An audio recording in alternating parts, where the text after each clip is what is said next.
Bonjour, je vous présente cet ouvrage de Vincent van Gogh, Lettre à son frère Théo.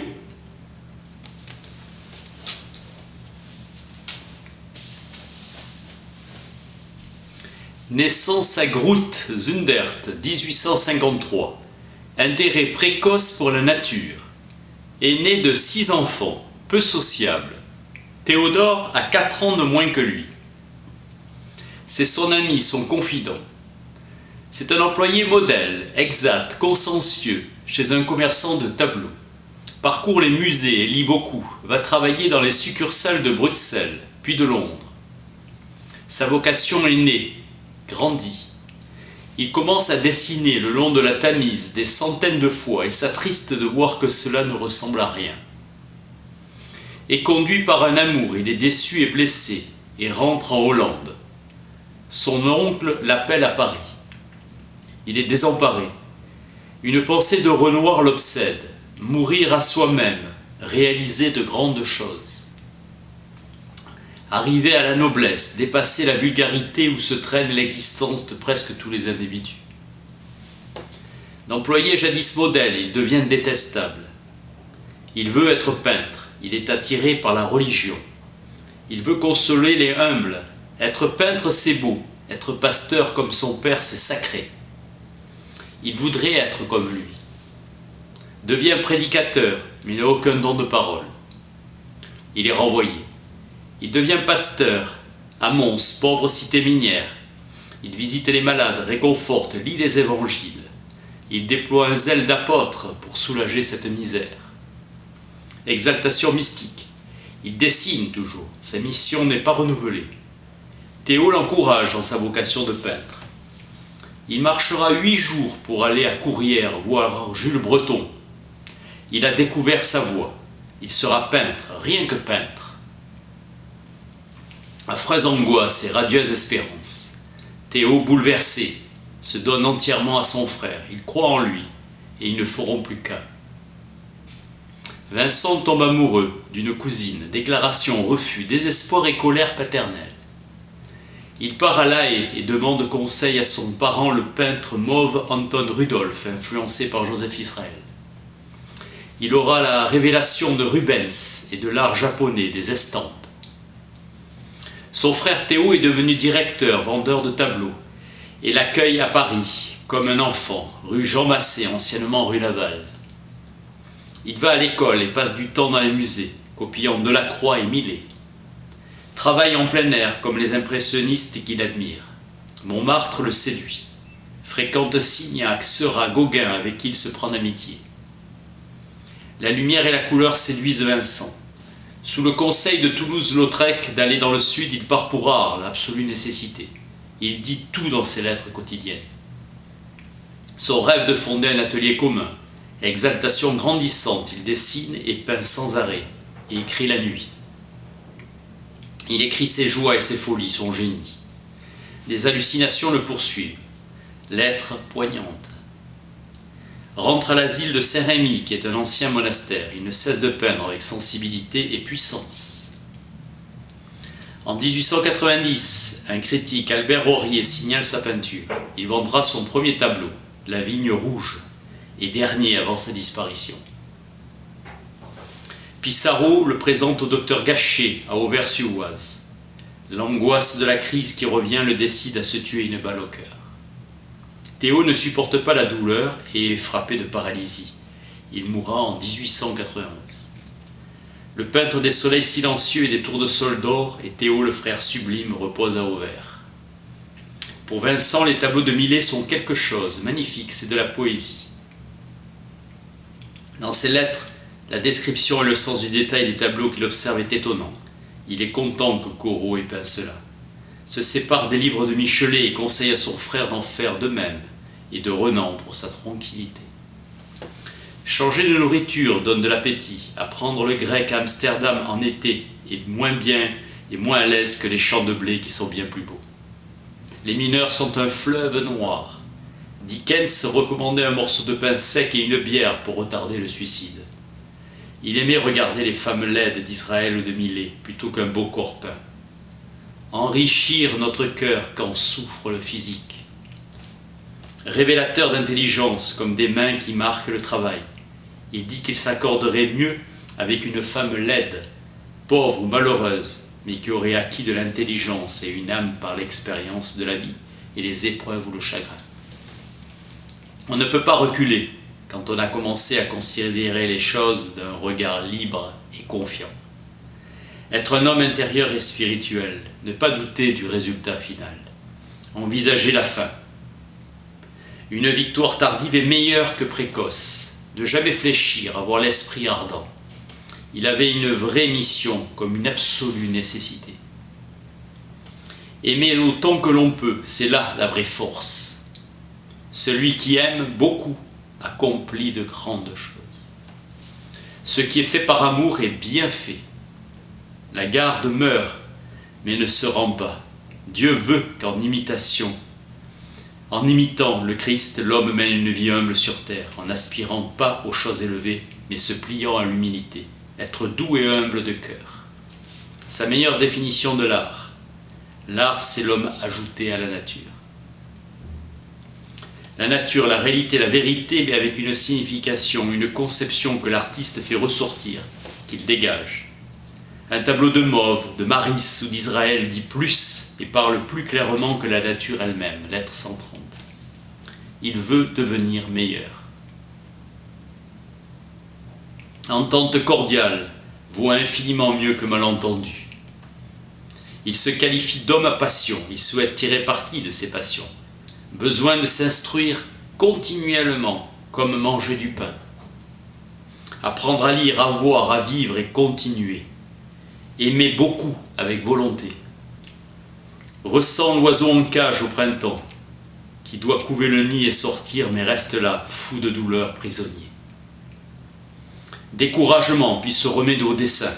Grand et ardent désir de venir à Paris. Il sait que la peinture est un chemin étroit, à la porte étroite, et que peu la trouvent. Il fait à partir de modèles vivants et un changement s'opère. Ce qui lui paraissait impossible devient peu à peu vaincu par la ténacité.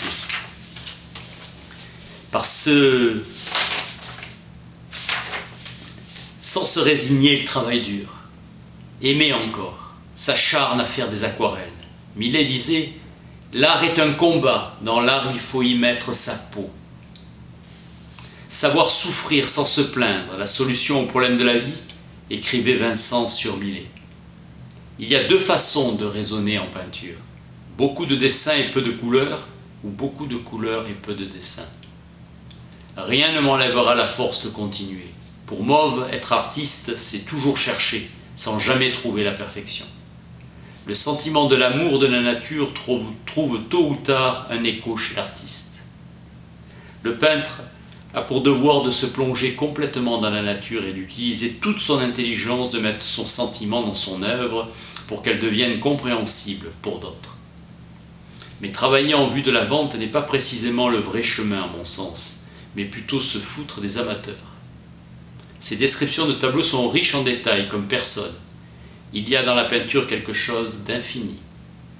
Sa difficulté à peindre est réelle et il insiste.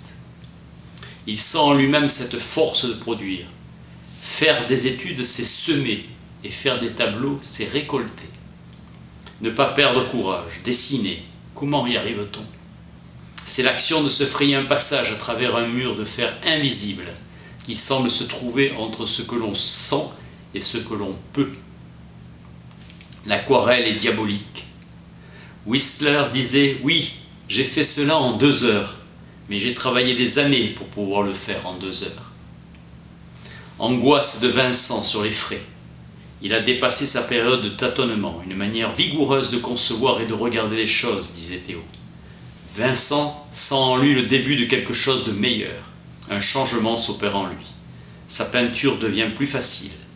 Gustave Doré disait « J'ai la patience d'un bœuf ». C'est vrai, c'est un vrai mot d'artiste. J'ai la patience, comme c'est calme, comme c'est digne. Songeant à Barbizon, il dira de cette histoire qu'elle est sublime. Il faut aller à la campagne, se renouveler dans la nature, avoir des discussions avec quelqu'un qui sait ce qu'est un tableau comme toi, Théo. Il a vu les vrais coraux encore plus tôt à l'aube. Un tranquille désir de travailler. L'isolement est pénible, on se sent comme en prison. Il trouve Manet original, mais préfère Millet, ouvrant l'horizon. Théo lui dit que son travail doit s'améliorer. Vincent répond que son frère pourrait faire preuve de plus d'énergie pour tirer parti de ses tableaux. Tu n'as jamais rien vendu de moi, et tu ne l'as même pas encore essayé en réalité. C'est vendable ou pas? Il considère le livre de Fromentin sur les peintres hollandais comme un bon ouvrage. Il désire apprendre sérieusement la théorie. Il ne veut rien dire d'irritant à son frère. Il demande d'user de son influence à Théo pour gagner de l'argent. On croit que j'imagine, ce n'est pas vrai. Je me souviens. Il est difficile de dire où finit l'étude et où commence le tableau. Millet disait « Je ne veux point supprimer la souffrance », car souvent c'est elle qui fait s'exprimer le plus énergiquement les artistes.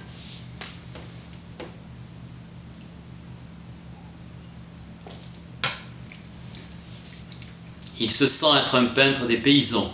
Il s'agit d'être content d'avoir le boire, le manger, le dormir, d'être content de ce con des paysans. Millet ne désirait pas autre chose. En tant qu'homme, il a montré le chemin aux peintres. Dans l'art, il faut y mettre sa peau, Millet. Renan, celui qui veut faire quelque chose de bon ou d'utile, ne doit pas compter sur l'approbation générale ni la désirer, mais au contraire de n'espérer de sympathie ou d'aide que de très rares cœurs. Les couleurs primaires admises sont le jaune, le rouge et le bleu. Le paysan de Millet semble peint avec la terre qu'il ensemence. Un tableau de paysan ne doit pas être parfumé. La vie et la peinture des paysans est une chose sérieuse, vraie et honnête. Avec Millet, ils ne sont pas sales, grossiers, boueux ou puants. Prendre les paysans comme si on était un des leurs. Un monde tellement meilleur que le monde civilisé. La lumière le fascine. L'œuvre de Tis-Maris est admirable. Victor Hugo est enterré, les religions passent. Dieu reste. Millet et l'ermite sont de vrais peintres, car ils ne peignent pas les choses telles qu'elles sont, mais comme eux les sentent. Son plus grand désir est d'apprendre à faire des inexactitudes de la réalité, des mensonges plus vrais que la réalité. Exprimer le paysan en action, avoir foi dans le présent. Pour obtenir quelque chose de chaud, il faut y aller avec chaleur, sinon on ne chasse pas facilement le froid. Ces études sur les couleurs ne sont qu'une gymnastique pour monter et descendre dans les tons. Trafic du tripotage des prix des tableaux, comme avec les tulipes. Le trafic des tulipes disparaît, mais le commerce des fleurs, lui, demeure. Vincent se dit jardinier, à cœur d'entretenir sa pépinière. Il se donne de la peine à peindre, car comme le médecin dit, on commence par tuer, on finit par guérir. Cherté des couleurs, son travail avance. Ne sait pas ce que l'avenir lui réserve. Continuez de peindre. On n'est pas sur la terre pour rigoler, et il n'est pas nécessaire de vivre mieux qu'un autre. Cela ne sert à rien de vivre un peu mieux. Ce qui le rendrait heureux serait de rester jeune, mais ce n'est pas possible. Faire des portraits, mais les gens veulent de la ressemblance. Les gens sont férus des portraits. Millet a tenu le coup au Havre grâce aux portraits. Il désire violemment voir Rubens. Théâtral, il fait penser au plus juste et au plus profond. La brusquerie de touche donne de l'effet comme Gainsborough. La spontanéité de son impression y est tout entière et se communique au spectateur. Plus Vincent peint, plus il fait des progrès. Le cobalt est une couleur divine. S'obstiner, mécontent de ce qu'il fait, il veut progresser. Rubens le plonge dans l'exaltation, atmosphère de joie, de sérénité et de douleur. Mesquine précision quand on retrouve la couleur locale et le monde considère que c'est bien, ne pas être dupe de la fausseté de son époque. Nous sommes dans l'angoisse. Mais les générations futures pourront respirer plus librement. Les critiques des gens de l'Académie lui sont insupportables, même si Vincent cherche à éviter les disputes. Il est triste que la peinture ne rapporte pas ce qu'elle coûte. Il en veut quelquefois à cette sale peinture. Richepin disait « L'amour de l'art fait perdre l'amour vrai ». Cela est terriblement vrai, mais à l'encontre de cela, l'amour vrai dégoûte de l'art. Pour réussir, il faut de l'ambition, et l'ambition me paraît absurde. Voudrait être moins à la charge de Théo. À Arles, février 1888, Magnifique paysage. Adresse, restaurant Carrel, 30 rue Cavalerie, Arles, Bouches-du-Rhône. Les femmes sont belles. Il exposera aux indépendants avec Gauguin. Le Mistral est là, impossible de peindre. Vincent croit à la victoire finale. On serait consolé si on sentait que la prochaine génération d'artistes sera plus heureuse. Flaubert, le talent est une longue patience. Et l'originalité, un effort de volonté et d'observation intense. Vincent n'aime pas se sentir seul. Il signe Vincent et sur les catalogues disparaîtra le nom de Van Gogh. Impossible à prononcer ici. Les arbres sont en fleurs et il a une rage de travail. L'air de Provence lui fait du bien, il est éreinté après son travail. Il veut arriver, que ses tableaux valent ce qu'il leur coûte. Théo ne se plaint pas des dépenses. Il va mieux qu'à Paris. Patience, persévérance. Les tableaux impressionnistes monteront. Il faut en faire beaucoup. Il pense à Renoir et son dessin pur et net. Il croit à Gruby, bien manger, bien vivre, voir peu de femmes comme si on a une maladie. Degas fait pareil. Nourriture simple et bonne, bien couchée et ne pas avoir d'embêtement. Il est mécontent de lui et compare son travail à celui de Monet. Nouvelle adresse, place Lamartine, numéro 2. Vincent estime que c'est de sa faute s'il ne réussit pas, mais demande à Théo de ne pas vendre maintenant les tableaux. Il y a des choses que l'on sent dans l'avenir et qui arrivent réellement. La chose est plus grande que nous et de plus longue durée que notre vie. Vincent préférerait mieux abandonner la peinture que de voir Théo s'éreinter pour gagner de l'argent. Vincent trouve idiot que les peintres vivent seuls. On perd toujours quand on est isolé. Il voit Théo à la tête d'une association d'impressionnistes, chanter tous ensemble comme les marins face à un effort extrême. Une association d'artistes garantirait entre eux une vie décente. Il a de la peine que la peinture soit comme une maîtresse qui dépense. Il serait moins cher d'acheter le travail des autres. Travailler vite, ce n'est pas moins sérieux. Cela dépend de l'aplomb qu'on a et de l'expérience. Gardons courage et ne désespérons pas. 2 ou même 3 personnes qui s'entendent ne dépensent pas plus qu'une. Vincent pourra ainsi travailler des choses plus compliquées. C'est étrange ce phénomène que tous les artistes soient matériellement des malheureux. Cela remue la question éternelle. La vie est-elle tout entière visible pour nous ou bien en connaissons-nous avant la mort qu'un hémisphère? Gauguin vient. Vincent lit beaucoup. L'art japonais en décadence dans sa patrie reprend racine dans les artistes français impressionnistes. Sa peinture va devenir meilleure. Il travaille par nécessité pour ne pas souffrir moralement, pour se distraire. Faire mieux le rend serein. La vie est courte et elle est fumée. Attachons-nous plus aux artistes qu'aux tableaux. Traite sa mère de vieille bonne femme bornée. Théo, allons notre chemin tranquillement en travaillant pour nous. Personne ne force au peintre à travailler. La nature, le beau temps, c'est l'avantage du midi. Les autres peintres le surpassent en touches plus nettes. Il peint les tournesols avec l'entrain d'un Marseillais mangeant une bouillabaisse. Il aime le midi de plus en plus. 2 pensées, les difficultés matérielles et l'étude de la couleur. Cherche à exprimer avec le rouge et le vert les terribles passions humaines. Être terrible avec du bleu et du vert. Si on faisait la couleur tout juste ou le dessin tout juste, on ne donnerait pas ces émotions-là. Dans son tableau Café de nuit, il cherche à exprimer la ruine, la folie, le crime. Des idées pour le travail lui viennent en abondance. Il se prend pour une locomotive à peindre. Il a acheté un miroir pour être son propre modèle. Théo est bon et rien n'est plus artistique que d'aimer les gens. La nature est extraordinairement belle. Le peintre ne dit rien et c'est mieux ainsi. Il cherche une couleur suggestive. Il sent que l'impressionnisme durera. Aveuglement amoureux pour le travail. Vivre plus musicalement avec une religion nouvelle qui aura le même effet de consoler. Le motif à peindre est dur. Il veut le vaincre. Victor Hugo disait « Dieu est un phare à éclipse ». Giotto était toujours souffrant et toujours plein d'ardeur et d'idées. Vincent voudrait atteindre cet état, cette assurance qui rend heureux, frustré par le manque de modèles. Tolstoï raisonne les choses, nihiliste, et attache une grande importance à bien faire ce qu'on fait, car on n'a que cela. Il croit à la marche de l'humanité, des générations à venir, désire d'autres peintres de venir le rejoindre. Bernard et Laval. En donnant de l'argent aux artistes, on fait œuvre d'artiste. Il croit à une nouvelle école coloriste dans le Midi, le soleil étant plus fort. Vincent préfère ne jamais vendre. Gauguin est arrivé, mais vite aura la nostalgie des pays chauds. Vincent travaille de tête et le travail semble plus artistique que les études sur nature. Gauguin fait la cuisine. Vincent est hospitalisé. Gauguin, effrayé, est parti. Les discussions à charge électrique ont tourné mal. Surexcitation passagère, il est rentré maintenant et regrette d'avoir dérangé Théo. Ne veut pas échanger son tableau de tournesol contre des études laissées par Gauguin à Arles. Après cela, il lui semble impossible que l'impressionnisme s'organise.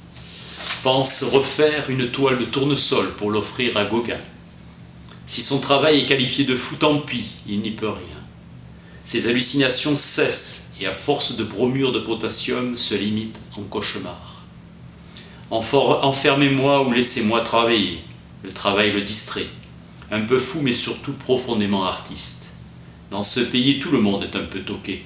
Arles est appelée par Gauguin la plus sale ville du Midi. Vincent ressent une sensibilité excessive. Pétition, 80 signatures contre Vincent en liberté. Et la police l'interne.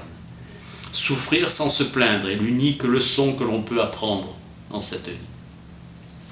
Pour la société actuelle, l'artiste est une cruche cassée. Il considère la folie comme une maladie comme les autres. L'alcool est cause de sa folie qui est arrivée lentement. Veut s'engager dans la Légion étrangère pour 5 ans, cela lui ferait du bien. Il pense à Delacroix qui se nourrissait de pain et de vin et trouva ainsi une harmonie avec son métier. Se porte mieux, avec la folie on devient moins exclusif. En s'engageant 5 ans, il guérirait, deviendrait plus raisonnable et davantage maître de soi. L'horreur qu'il a de la folie s'est adoucie. Donne un tableau à Gauguin comme témoignage d'amitié. La peur de la folie lui passe. Il songe à ceux de son métier qui ont fini pareil que lui. Troyon, Marchal, Mérion, Junt, Maris, Monticelli. Il pense à eux sans crainte. Ils disent à l'asile qu'il faut souffrir les autres pour que les autres nous souffrent. Entre eux, ils se comprennent très bien et n'ont pas peur de Vincent. Les crises reviennent. C'est abominable. Faire des tableaux le distrait, mais en entendre parler lui procure de la peine. Sur sa dernière lettre, il écrivit « Nous ne pouvons faire parler que nos tableaux. Cherchez à faire aussi bien qu'on peut. Mon travail, disait Vincent, j'y risque ma vie et ma raison, et y a fondu à moitié. » Cette dernière lettre sera retrouvée sur lui.